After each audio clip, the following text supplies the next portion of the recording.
Here's the good stuff. Homemade mac and cheese plus a superfood.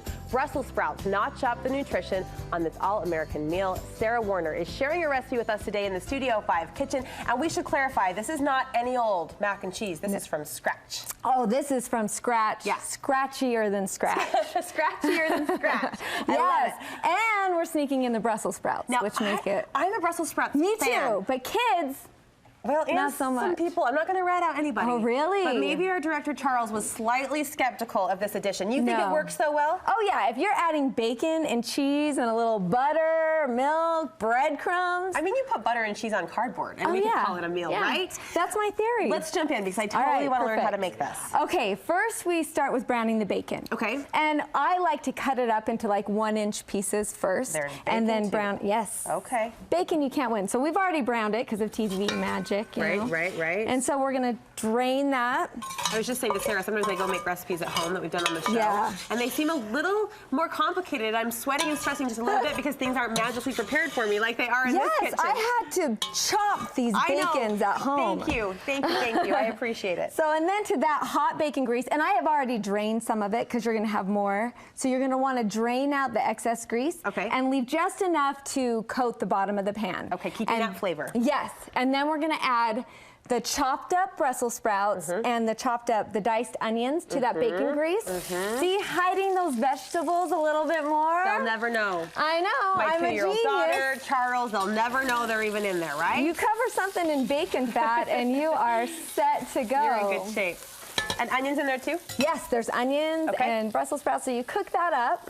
And I'm gonna show you really quick how to cut up the Brussels sprout, just because my sister asked me this the other day. Well, I think if you don't cook with them often, I mean, they're not, up until a couple of years ago, they really weren't that popular of a vegetable. No, they kind of like had their moment in the sun now. I know. It's the cool vegetable. Teach us, show us, your sister and me included. Yes, she was like worried about all the leaves falling off. So, because I said you cut off the stems of the Brussels sprout. And then you do get some shreddage, that's okay. You do, and you know, usually you even want to peel off some of the ugly ones. This one actually is pretty beautiful. Oh, I didn't know that. I'm always trying to preserve and hold on the leaves. You know, I like to take off the ones, like this one's kind of grody, so I like to just peel it off, give it a little facelift. Okay. And if they're big, cut them into fourths, but sometimes they're smaller like this and you just cut it in half. Okay. You just want it to be like bite-sized. No one wants to eat a whole sprout. And there's no cutting Brussels sprouts once they're mixed with ooey gooey cheese and butter. Oh, no. Just bite-sized, And you please. don't want, you want enough to hide it in there with those kids so they don't know. Right? You cooked your pasta up. Yes, I cooked my pasta. I'm gonna make we're gonna show you how to make the sauce and then we're just gonna combine everything and we're good. Yeah. So first you wanna make the thickener. So you melt this butter. The roux. Yes, the roux.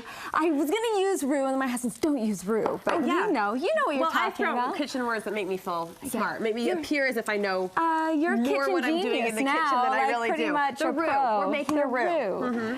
So you melt that, and I'm just gonna speed it along, and then you add the flour. Yeah. And you whisk it up until it becomes a paste, like what you would eat in elementary school. Or is that only old ladies? I don't know if they eat paste anymore. Maybe that's just for old people. All right. And then you whisk in the milk as well. Okay, thin it and out it'll all just a thicken bit. up. And you do this in stages, not like this at all. And then comes the cheese? No, this is TV now cooking. this is the best part. What? Is adding, hopefully it's hot enough so we can get the cheese magic. Okay, okay. We're gonna add, we have smoked Gouda to go with the smoky bacon taste. Yes. I know. And then mozzarella, which is way mild, so the Gouda's not overwhelming. So you're not getting too Now crazy. here's my question for you. So how do you get a cheese sauce that's smooth and creamy as opposed to if you've done this right, like you've melted your butter, you've whisked in your flour, you whisk in the milk, and you come to almost a boil, so it's gotten all thick and creamy. When you add in your cheese, it's just going to be, it's not going to be lumpy at all. So the secret's in the roux. It's in the roux. It's making sure that the base is nice and smooth and delicious. Okay, and then it just all comes together. Now we have the cheese magic. This is the best. Charles, are you seeing this? This is going to make Brussels sprouts palatable. I love it. Amazing. And of course, fat-free, calorie-free, all of it. Whoa, whoa. There it is. Yeah. There it is. So if that cooks a little another minute, it's going to be all smooth. What's our order of operations here? Okay, so then you just mix in the cooked Brussels sprouts and the cooked bacon. Oh, it's going to be a miracle if I can stir it in this pan. And then you add in your cheese sauce. Cheese sauce, and you want to kind of do it halfway. So you're going to mix in that cheese sauce. Okay, and just spread it all together? I don't know if you, and then you just stir it up, and then you top it with breadcrumbs. This is mac and cheese like we've never seen before. Our new foodie friend, Sarah, thank you so much. Yes, it's so good to be here. Congratulations to you on a brand new food website launch. Yes, sarahmakes.it.com. And Instagram is also Sarah Makes It. And that one's really fun because I'm a goofball, so follow me there. I didn't get that vibe at all. I thought you were totally serious and thoughtful, very studious, pensive even. No, kind of a nut. New project for you. I predict it's going to blow up. You're really fun. Hopefully. Thank you. So much. Thanks for having me.